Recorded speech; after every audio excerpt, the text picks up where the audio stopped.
Vesandara was Bodhisattva.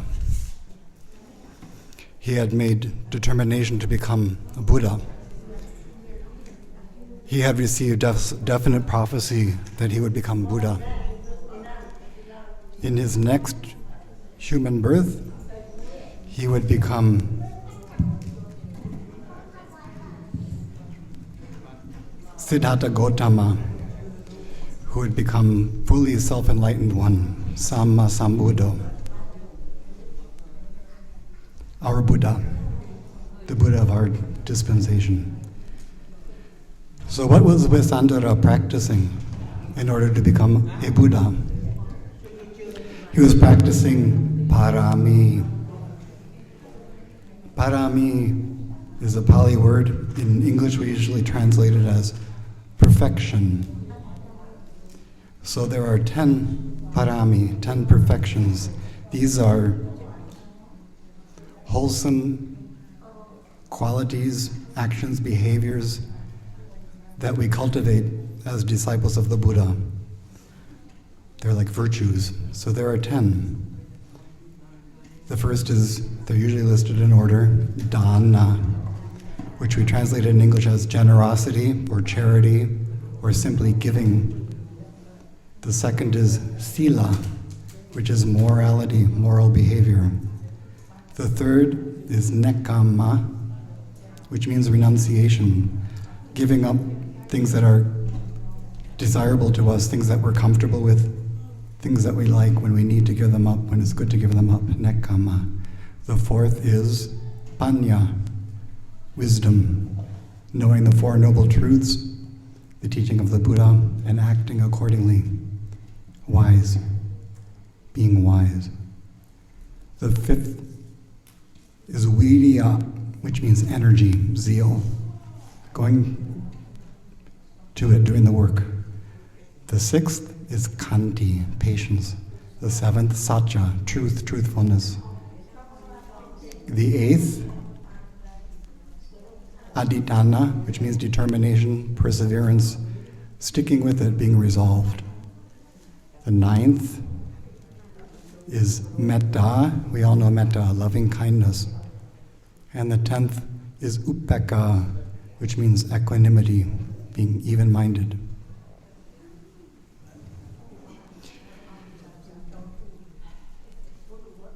Usually the parami, the perfections, are not taught as something that you practice in order. First you do dana, then sila, then nekkhamma, and so forth.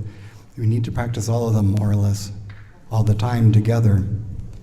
But sometimes teachers teach about practicing dana first, and then when we practice sila, it reinforces our dana. When we practice nekkhamma on top of that, then it reinforces and makes stronger our sila and our dana.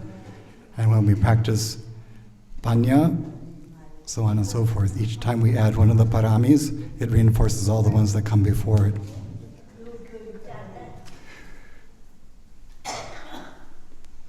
We need to practice these.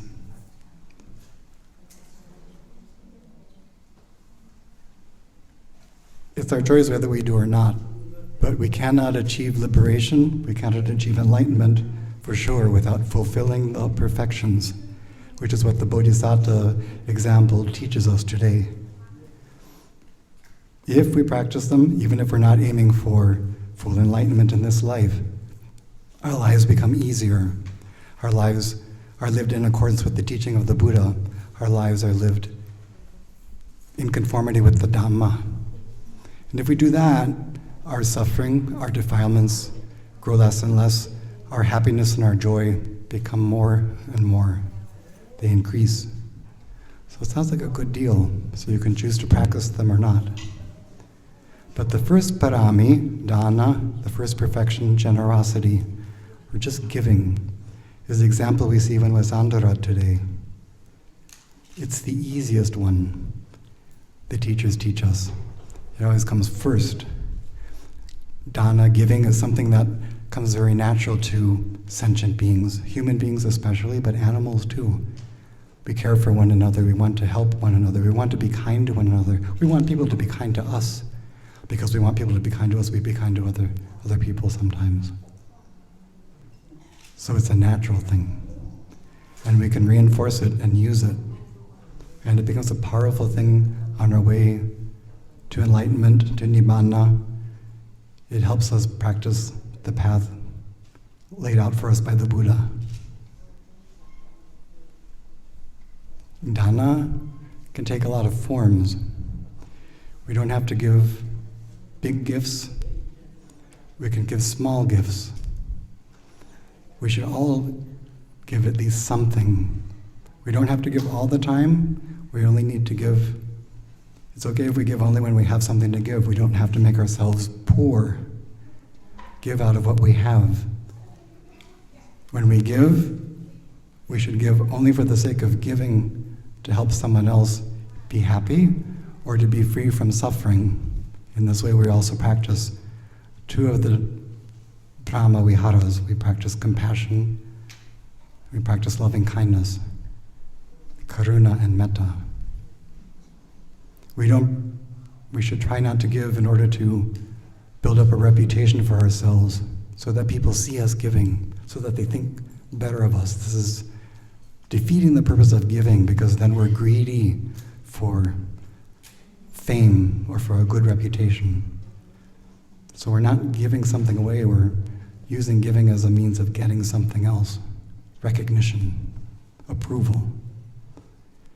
And giving doesn't have to be just material things. It doesn't have to be just money. It can be food. It can be verbal. When someone's sad, we try to cheer them up. We can just give kind of verbal dana that way. When they're discouraged, we try to encourage them. At the grocery store, when we're going throughout the day, we say hello to someone. We smile at someone. It makes them feel happy.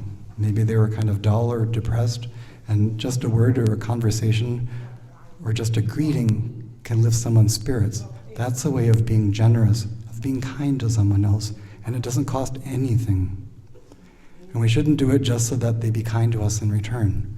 Don't smile at somebody just because they smile back. If we say hello and they don't say hello back, we shouldn't become angry, because we're not doing it for reciprocation. We're giving. Whenever we give, whether it's a big gift, a small gift, food or clothes or money, give it. And whatever that person does with it, once it's out of our hands, it's out of our hands. Give it away. Give it up completely. No strings, no conditions, and be happy. If you have a happy mind when you give, the giving is very strong, very good karma, and it helps us in our practice of the Dhamma.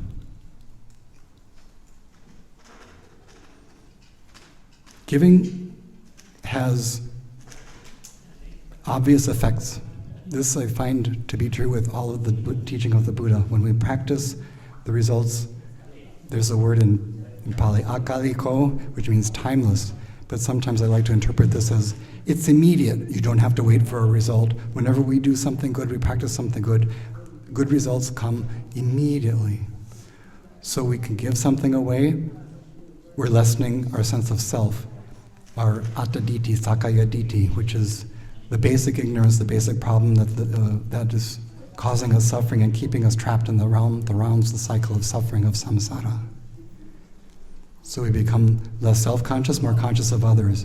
We slowly wear away our attachment to ourselves, which is our attachment to the things that we have, the things that are ours, that we love because they're ours, that we love because they give us pleasure. We're gradually wearing away at our craving and desire. Excuse me. The second noble truth is how suffering arises from craving, from tanha. So when we give away what we love, what we like, something that's pleasant to us, that we own, it reduces our craving. And this puts us more in line, more able to practice the next step on the path. And consider the opposite. If we're not giving something away, if we have something, if someone around us is hungry and we have something we can give them, and we don't, because we want it for ourselves, we don't really need it, we just want it, or we don't want them to have it. This is stinginess, and you can see how your heart, with stinginess, I don't want them to have it, I want to keep it for myself. The greed, it contracts, it's tight, it's hard, it's not comfortable. Right there is suffering.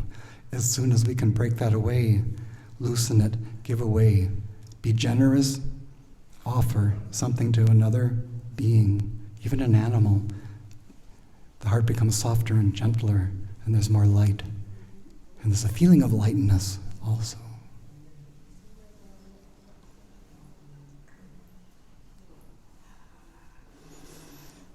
When we practice the parami, the perfections, we accumulate wholesome kamma, kusala kamma, and wholesome results follow from wholesome kamma. Unwholesome deeds give unwholesome results. Wholesome deeds and actions and words give wholesome, pleasant results. So we have to understand that the good that we're experiencing in the present is the result of the good things that we have done in the past. Also the good things that we're doing in the present. And the good things that we can enjoy in the future are the result of the good things we're doing now or the good things that we've done in the past. So we need to build up sort of a momentum of good actions and words and intentions and thoughts. And then our life becomes better and better. In the cycle of samsara, we will become more and more free from suffering, more and more filled with happiness, more and more filled with the joy that the Buddha promised to those who purify their heart, purify their mind. The defilements subside and the virtues increase. The light in the mind increases, the joy in the heart increases.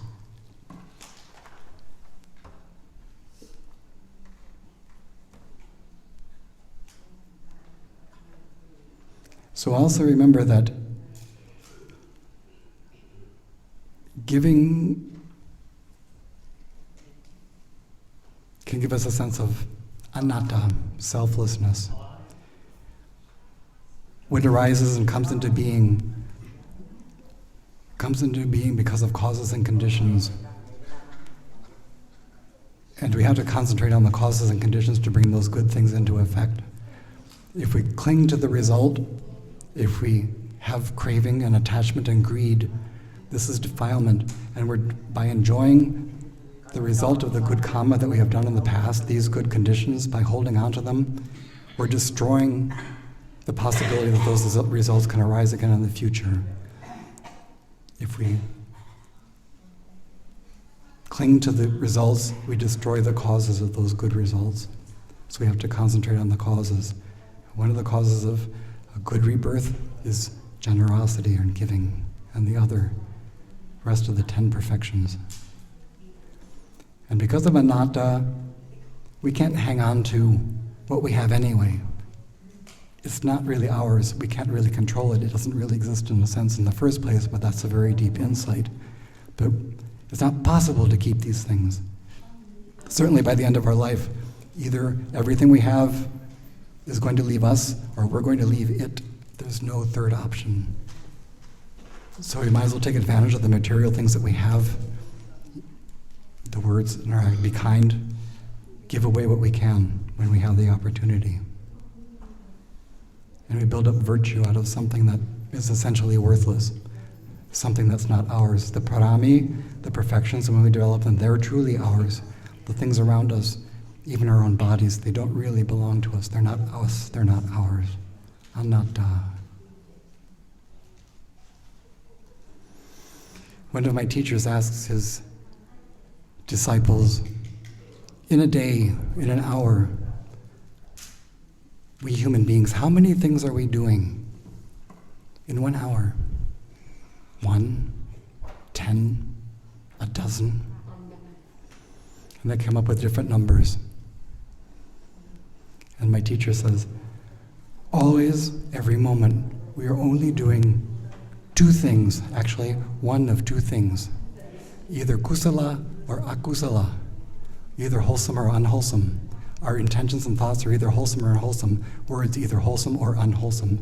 Actions either wholesome or unwholesome. Nothing else. And because of this,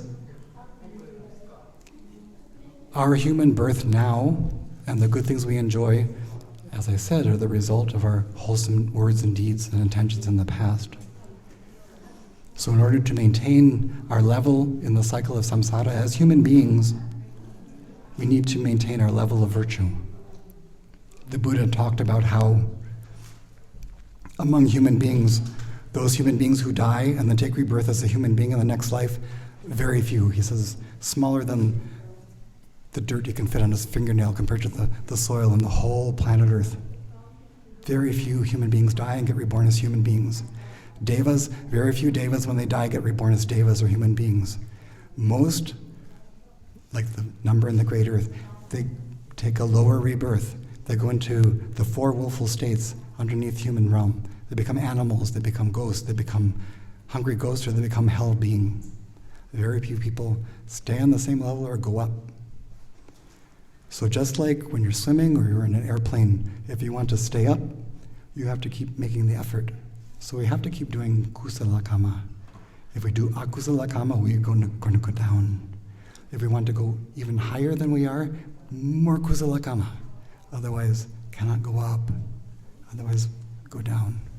If you're unsure about practicing Dhamma, about doing good, about doing dana, about giving, if you're not sure about that, for sure, you're going to go down. Take a lower rebirth. And last thing I'd like to say is, well, almost last, but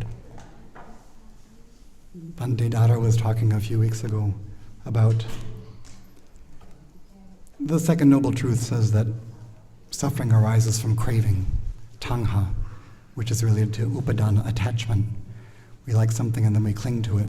The people around us, our lives, the pleasures, the things that we own, the things that we enjoy. There's attachment and craving. And it seems hard to let go of things. Letting go seems hard. But actually, it's clinging that's hard. When we cling to something, it causes us a great deal of suffering. And it's only when we have the faith in the teaching of the Buddha to let go, we find out for ourselves, letting go is easier than clinging. Letting go easier than hanging on. If you hang on, you suffer. Let go, suffering subsides. Become easy. So you can give a little, you can give a lot, you can give all the time, you can give something. You don't have to make big gifts and make your gift pure. Be happy when you give. One of the greatest gifts we can give is sharing the Dhamma with other people. I think the Buddha said, I try in Pali, Sabbadanam Dhammadanam Jinati. The gift of Dhamma surpasses all of the gifts. When you give, share your merits with others, like we always do with all sentient beings. And we always say anumodana, invite other people to enjoy it, rejoice in your giving. Other beings sometimes can see our virtuous behavior, and some beings can even become liberated just by rejoicing in the good things that we do. Rejoice in the giving that others do, the good things that others do. And I'm very grateful that I can share this very small, very simple Dhamma teaching with all of you, because I have come here for so long. I started coming when Bordenai was in the old temple on West 82nd on Denison, and I always felt home here. I always feel welcome here. And part of when we receive something from someone, it's natural to feel we want to respond. As monks, we know that the lay people are supporting us. They give us our food, our clothes, our medicine, the places that we live. So in response, our teachers always tell us, practice well, because these people are giving for you to practice. And so I try to do my best to follow the teaching, to practice in sense of gratitude to all of you. And I'm just grateful and I thank all of you. May you all practice the parami of generosity. May you all experience liberation from suffering in this life. May you all attain nibbana in this very lifetime. Sadhu, sadhu, sadhu. Sadhu, sadhu, sadhu. So, thank you.